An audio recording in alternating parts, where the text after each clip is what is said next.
Welcome back to Season 11 of the 100-Day Survival Challenge.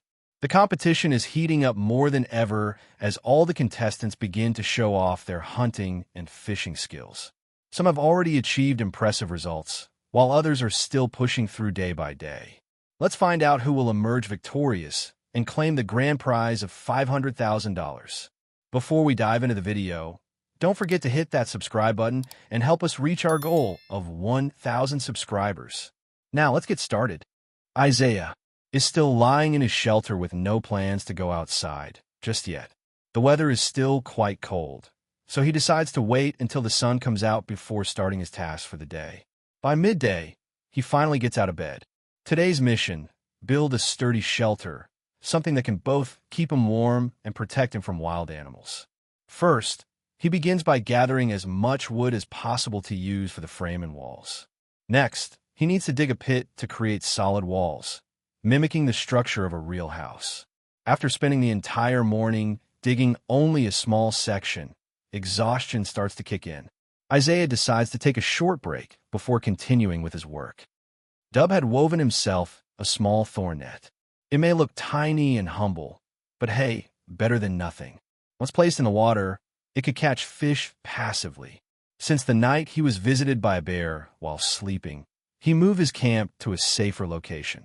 Now that everything is set, he can focus on searching for food to continue the challenge.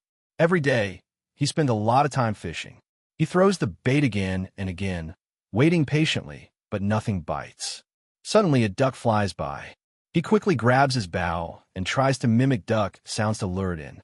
Unfortunately, his imitation sounds more like a chicken, and the duck flies off in the opposite direction. Unbelievable! Moments later, he hears the duck again. He hides in a nearby bush, waiting silently for the duck to swim closer. But the perfect opportunity slips away. The duck seems to catch a strange smell. Well, he hasn't showered in 4 days, and it shows. The ducks take off once more. His arrow? It lands deep underwater.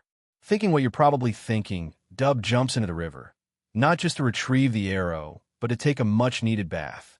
Hopefully now, the ducks won't be driven away by his sour scent anymore. Day 5 has arrived, and Dub is back. This time, he's completed a new, sturdier shelter, and even built himself a tool bench. Just as he was admiring his work, he hears a squirrel's call. Looks like breakfast has come knocking at his door, so why not take the opportunity? He grabs his bow and dashes after the squirrel. The first arrow whooshes past, but misses. With the second shot, Dub nails it. Bullseye. The squirrel is down.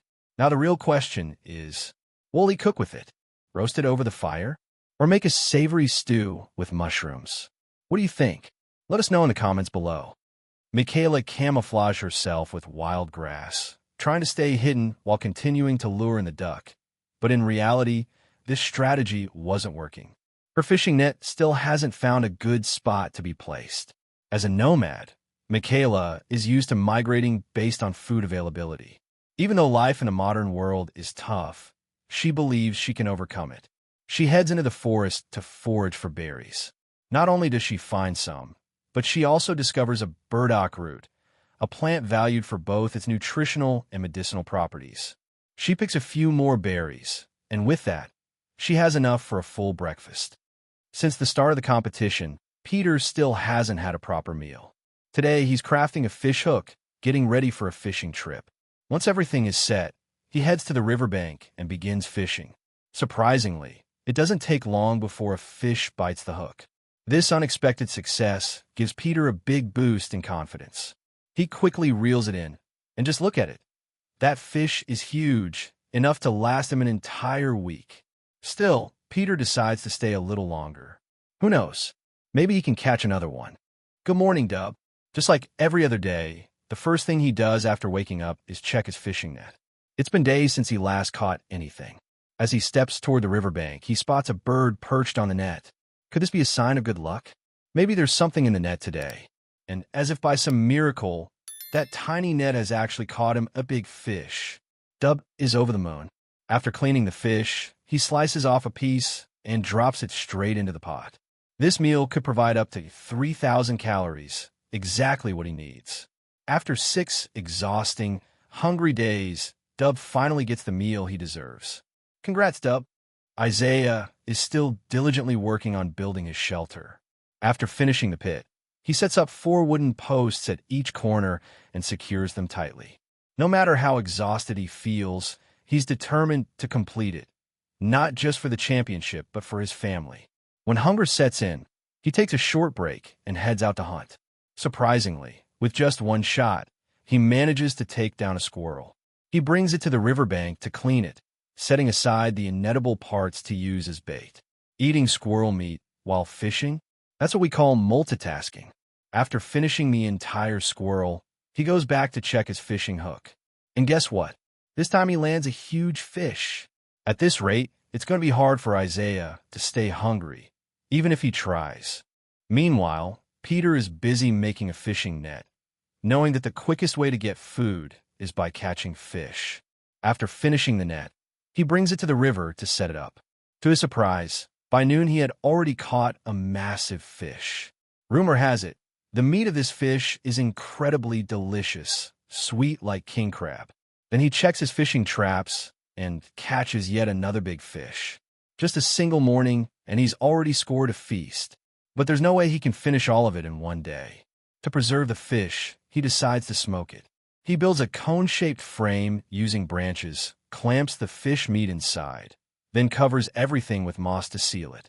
However, with an abundant food supply also comes danger, especially from bears. They can sniff out his shelter from miles away. Let's hope Peter won't have to face a bear anytime soon. Lately, things have been going pretty well for William. At the very least, he's been able to catch some fish. Today, he heads out to check his traps to see if there's anything he can catch. After several days of waiting, he's finally caught something. The meat from this animal is enough to keep William full for 2 hearty meals.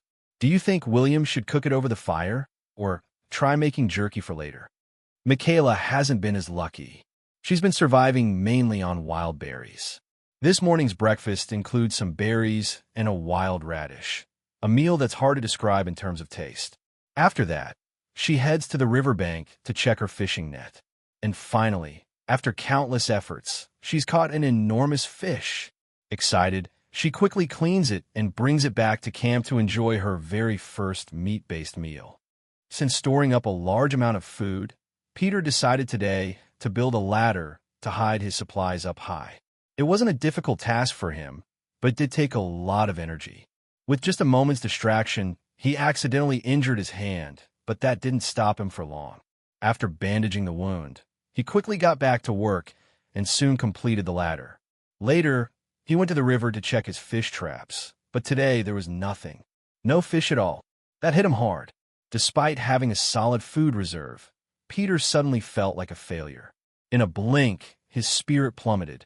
In a moment of weakness, he called the production team and said he wanted to quit the challenge.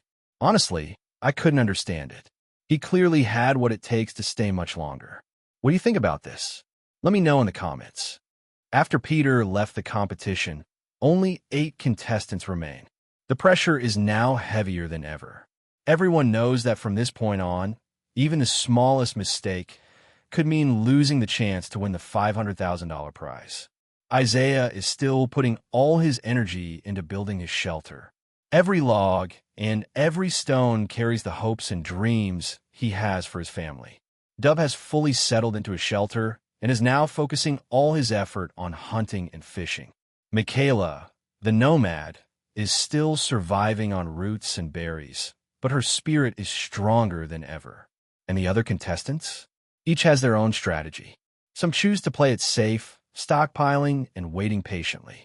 Others take an aggressive approach, improving their living conditions every single day. This survival challenge is no longer just about skills. It's a long, grueling mental battle. Who will be the next to say goodbye? Who has the strength to stay until the very end? All will be revealed in the next episodes. Don't forget to subscribe to the channel right now, so you don't miss a moment of the most intense and thrilling survival journey of Season 11. See you every evening at 7 p.m.